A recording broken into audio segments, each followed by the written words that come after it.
You know that learning a new language is difficult, but what isn't difficult is developing bad habits. In this video, I'm going to talk about 10 bad habits that might be holding you back. Some of them might surprise you, but if you can fix them, it can make all the difference. For me, number 10 is the biggest problem for people who are trying to develop fluency. So make sure you stick around for that. So one thing I will say is that I am a language learner. So for this video, I will be taking off my teacher hat, putting on my learner hat, because I am guilty of some of these bad habits as well. I am with you. So don't feel bad if you have some of these bad habits. As we go, I'm going to try to give you some solutions to help you break these bad habits. So let's get into it. Which one of these is slowing down your progress? The first bad habit is translating too much. If you have a filter in your head where you're translating from your first language into your second language, that's going to slow down your ability to speak. It sounds kind of crazy when you start learning a language that you can just think directly in your second language, but over time you can develop this skill. Translating too much is really going to slow down your ability to speak naturally. So a simple thing that you can try to do is to start thinking in English in your own head. You might not have a chance to speak to people, but you can at least think in English. So as you look around, try to describe what you can see, describe what you are doing or what you are thinking. So trying to get that direct link from your thought straight into English is the goal. If you do have a chance to practice with someone, try to practice some short, quick conversations, but really force yourself to speak quickly. Don't give yourself time to translate. That is the goal here, is just getting thought to words as quickly as possible. Try to skip that translation. It doesn't have to be fancy, just use the simple words and short sentences that you know. Communication is the important thing here. The second bad habit is not studying regularly. If you don't study regularly, it's very easy to forget what you have learned. So if you can just check in every day, try to keep the language fresh in your mind, it will make a big, big difference. Even just 10 minutes of study every day can just remind yourself of the key points that you've been studying. If you have a long session once a week, it might look good, but by the time the next week comes, you're really going to struggle to remember what you did last week. So studying regularly really is important. Bad habit number 3 is focusing too much on grammar. If you're focusing on grammar a lot, then you're probably going to be afraid to speak. You think that if you say something wrong, you make a mistake with your grammar, the other person isn't going to understand you. But the truth is, I would say most conversations probably are not grammatically perfect, 100% perfect. If you've ever seen two non-native speakers speak their second language to each other, you will see that there's lots and lots of mistakes happening from both people. But the conversation is still a success. They're able to communicate what they want. So don't worry about your grammar. Just try to get your ideas across, communicate. There are some situations where you need to be 100% perfect with your grammar, but in most everyday situations, it's okay. You don't have to be perfect. This is something that you can train for by yourself. So if you just pick a topic and try to talk for 1 minute or 2 minutes without stopping, really forcing yourself to keep moving forward, then that's going to help you get comfortable with maybe making some mistakes and just getting your ideas across. I think it's a really good idea to record yourself with your smartphone. Then you've got a record, you can see your improvement over time. So this kind of practice kind of makes you comfortable with not being perfect, which is really important if you actually want to use English in the real world. So try to keep your speaking sessions relaxed. Speak more and worry less about being perfect. If you do want to practice grammar, I suggest doing that with writing, where you've got a bit more time to think and try to get everything just right. You can check out my books here. I've got a couple of writing books here that can get you into the habit of writing daily. This one is the beginner book and this one is the intermediate book. You can find details of these in the description below. Bad habit number 4 is not practicing listening. If you don't practice listening, you're really going to struggle with real conversations. In reality, people use a lot of slang, they use idioms, there's accents. So if you don't practice listening, when you're faced with real English for the first time, you're really going to struggle. If the only listening practice you're doing is the CD that comes with your textbook, you'll realize that in the real world, people don't speak like that. I have many friends who arrived in London for the first time or New York, and they were shocked by the way that people actually spoke. So really taking the time to practice your listening skills is really important. So try to listen to English daily. Podcasts, YouTube videos, maybe even listening to music can be helpful. Try to start with slow speech, clear speech, and then build up to more natural speech. My podcast, I think, is a good example of reasonably clear, but not too slow speech, so make sure you check out that. And when you're listening, try to focus on the meaning. Don't worry about trying to pick out every single word. Just try to understand, what is this person trying to say? What is the meaning of this sentence? And that will help you relax a little bit. And it will help you enjoy what you're listening to or what you're watching. If you're finding this video helpful, please make sure to give it a like. It helps other people find this content. Bad habit number 5 is trying to memorize words without context. This is a really big problem that I've noticed teaching university students. Many of them like to use these vocabulary lists because it helps them to practice for tests, but it really stops them from truly learning a word in the way that they can use them. The way I try to explain it to my students is, if you go to the zoo and you see a lion in a cage, you might think you understand what a lion is. But the lion is not in its natural context, okay? Next to the lion, there's a polar bear. The other side, there's a kangaroo. This is not how these animals live together. But if you go to Africa, maybe you're on a safari and you can see the lion in the wild, you can see its natural behavior, hunting, sleeping, playing, whatever lions do, then you get a much better understanding of what a lion is. Now, in this example, the lion is a new word that you're trying to learn. If you see a word just written in a list, that tells you nothing about how that word is used, how it's used in a sentence. It doesn't tell you anything about the nuance of the word. Is it a formal word? Is it an informal word? Okay, is it an old-fashioned word? Is it slang?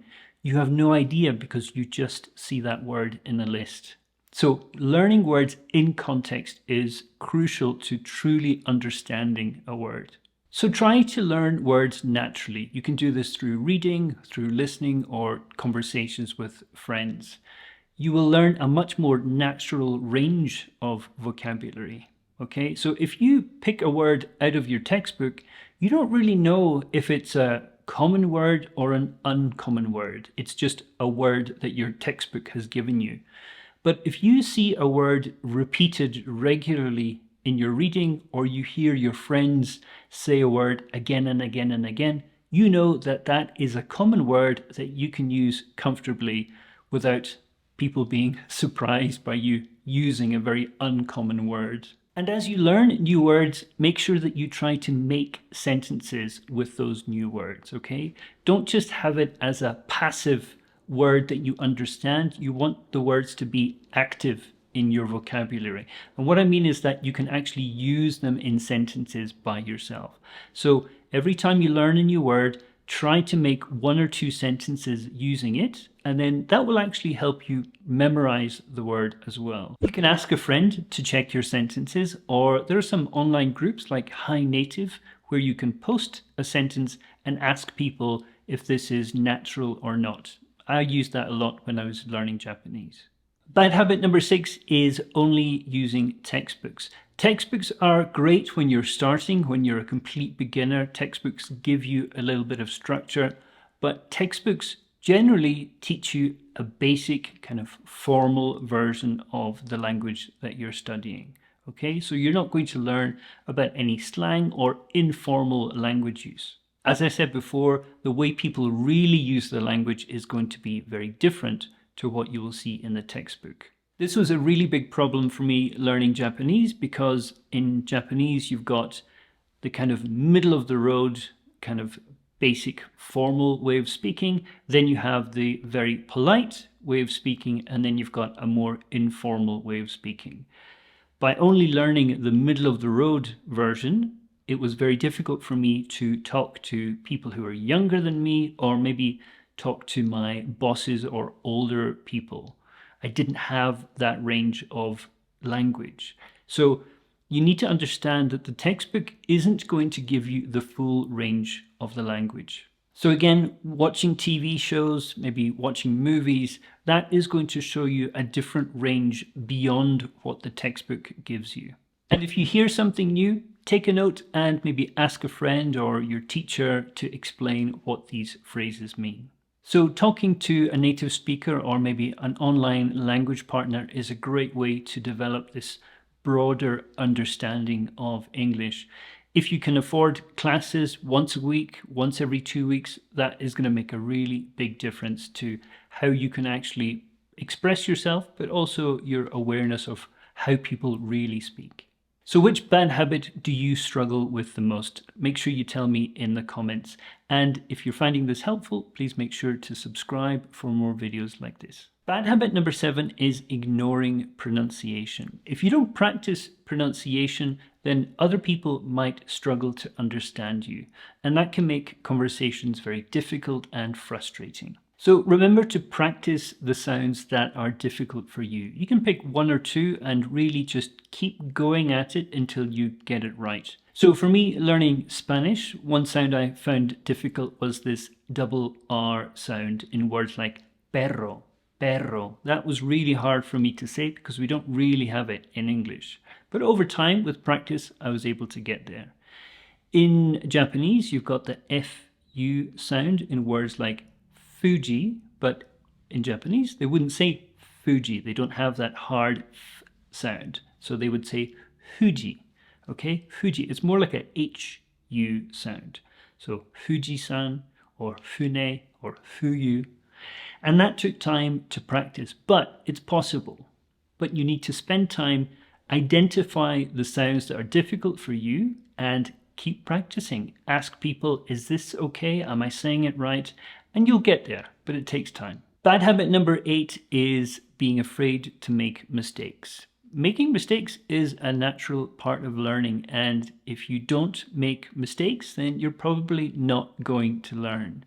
The way I like to think about it is if you're playing darts and you throw that first dart, maybe you're aiming for 20, you might miss with that first dart, and that's okay.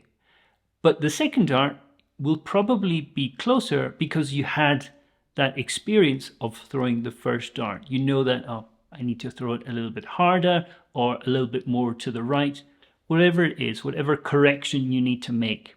But that second dart is going to be closer. But you need to throw that first dart to give you some reference, okay? So mistakes are important, okay? If you don't make any mistakes, probably you're not trying hard enough, or you're just at a very low level, you're not pushing yourself. So don't be afraid to make mistakes. So my advice here would be to try to change your mindset. Don't think about a mistake as something that you should be embarrassed about. See a mistake as something that you can try to improve next time. Understand that mistakes are how you learn. Keep trying and keep moving. And in terms of speaking, the more you try, the easier it's going to get and the less you're going to worry about making mistakes. And speaking of mistakes, bad habit number 9 is not correcting your mistakes. If you don't fix your mistakes, you're going to continue to make them and you're not going to improve. So if you have a teacher or a language partner try to ask them for some feedback. Your teacher is paid to give you feedback, and that is really important information, but you need to take it and do something with it. As a teacher, one thing that's quite frustrating is when I give feedback to a student, but they don't actually take it in. They just kind of nod and then continue to make the same mistake. You need to take that feedback and put it into action. Think about, okay, next time I'll try something different. With a language partner or a friend, it can be a bit more complicated. Maybe you need to be very clear to them and say, look, if I make a mistake, can you point it out so I can try to fix it? Sometimes people are too polite to say, that's wrong, you didn't say that correctly, but this is important information. So have a conversation with your language partner or your friend and say, if I'm making maybe a big mistake again and again, can you just tell me so that I can try to fix it? And that can really change those practice sessions that you have. And review is a really important part of this. So if you're recording yourself, or maybe you're keeping a journal, go back from time to time and listen to your recordings or read your journal entries and see if there are some mistakes in there that maybe you can improve on. If you're not reflecting on what you've done before, then you're kind of going forward kind of blind. Okay, so take some time, go back, listen to your video recordings of your speaking practice, look at your journal entries and think about what you can improve. And lastly, number 10, what I think is the worst bad habit on this list, that is avoiding speaking. If you don't take a chance to practice speaking, you're missing out on one of the best ways to develop your fluency. So speaking is going to help you practice using the language in real life situations. If you don't do it, it's really going to hold you back. And I think it's kind of sad because speaking is the most fun you can have with the language. When I ask my students, why do you want to learn English? For many of them, they say, I want to be able to have conversations with native speakers, or I want to be able to use English when I travel. And that's why they need to practice speaking as much as possible. Get away from the textbooks sometimes, actually find somebody that you can talk to and practice what you want to use in the future. So you can start out with very simple conversation topics, your daily routines, food, hobbies, what you did at the weekend, nothing too complicated. The focus is just to get you speaking, making sentences, connecting sentences, listening to the other person. All of these things are really important. But start with simple topics. You don't have to be talking about nuclear physics from the very first conversation. Start with everyday topics that you have the vocabulary for. And again, focus on getting your ideas across. Don't worry about making perfect sentences. So many of my conversations when I was learning Japanese were just verbs, nouns, maybe some adjectives, but it was really just thrown at the other person, and together we were able to build a conversation. But it was much more important for me to get my ideas out and then negotiate with the other person and really build the conversation together than for me to worry in my head and have a big pause while I'm trying to put a sentence together. That's not a good conversation.